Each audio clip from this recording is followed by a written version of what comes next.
Hello guys, welcome back to my new video. Today I will tell you how to get rid of mice. Number 1. Seal entry points. Mice can enter through holes as small as a dime.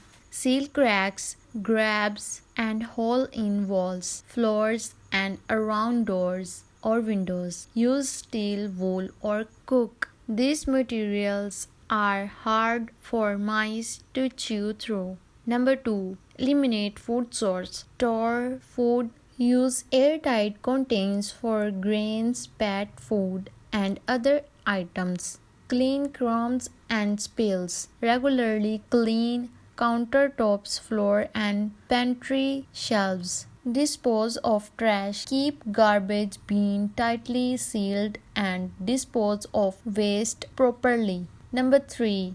Natural deterrents. Soak cotton ball in peppermint oil and place them in areas where mice are active, near entry points or nesting areas. Canned pepper or cloves. Sprinkle these around areas mice might enter. Ultrasonic repellents. Devices that emit high frequency sound can deter mice, though results may vary. Number 4. Remove shelter.